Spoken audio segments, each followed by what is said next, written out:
So a couple of the other things that you might want to learn how to do, basic things in After Effects that'll be useful would be to learn how to play with and stretch time, right? And so a lot of time, um, kind of effects obviously can happen in video um, projects. So, for example, I will just pick one of these movies, like maybe this one here, and if I just drag this one down in here and drop it into my timeline, it's going to play through at 100% speed, and it will, this audio is attached to it also, and so um, I can see how that could work. So, um, but the thing that you're probably going to want to do is figure out how to adjust or play with time, right? So the easiest, simplest way to deal with this is to just control click on the layer itself. So you want to place it in the timeline, go there, and then go to the one that says,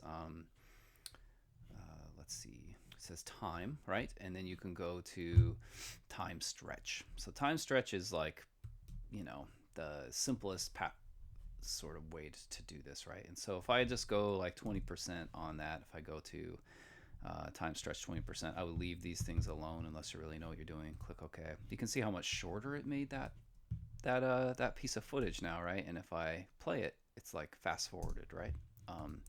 If I control click on that again, I can go back into time, go to time stretch, and if I want, I could put it back to 100. That'll put it back to where it was. And then, of course, to slow it down, I can do the same thing where I go time stretch, and then I could go like 500%, and it'll stretch it out. Now it's going to be super duper slow mo, kind of like as it works along. So that's the basics of time. Like, this is the simplest, easiest way to use the tools in After Effects to slow some down or speed it up.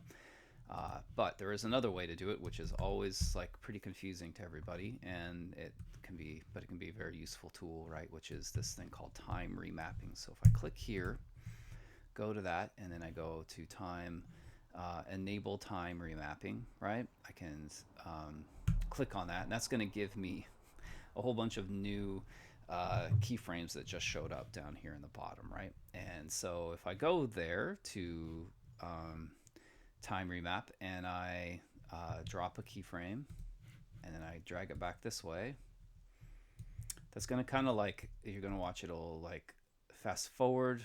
It made it a lot faster to get from this point in time to that point in time, right? If I stretch this out a lot more this way, now I've slowed time down in those places, right? And then it's going to go back and speed up once I get past that part of um, of the marker. So you kind of got to think of these as like, it's like this footage is a big rubber band, and I'm dropping little like pins in there, and then I'm stretching or scooching it so it goes faster. So if I just push one right here like this, and then I do another one, stretch it out, now I'm really, something crazy is going to happen when I get close. So you saw how much that jumped, right? So I can scoot it out a little bit. Now it's going to go slow. So there's just a lot of like different kind of options. If I crank this one all the way down, it's going to go like super duper slow as I get closer to the end. So this is just like a way that people, this would be how they do slow motion in the movies.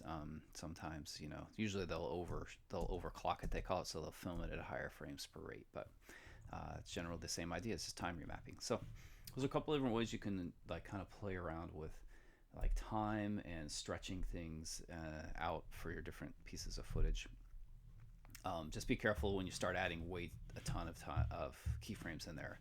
It can get really overwhelming, and if you say that you overlap this one over that one, now you're really going to have something crazy happen, right? Because it's going to go, backwards for a minute and then forwards, and so, I guess the other thing you can do would be to go to time, and then go to time reverse, so it'll play it backwards for you. So that can be useful, or it plays it in reverse. And again, if I'm curious about where that effect is, it's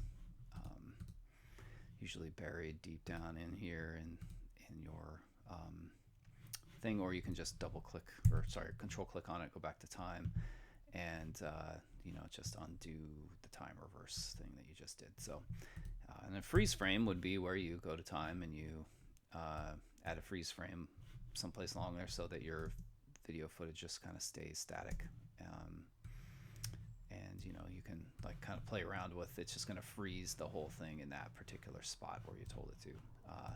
So you might, again, there's lots of tutorials online if you really want to play around with that. But if you don't like it, you can just hit the button and it'll get rid of delete button and it'll get rid of all the timing changes you just made.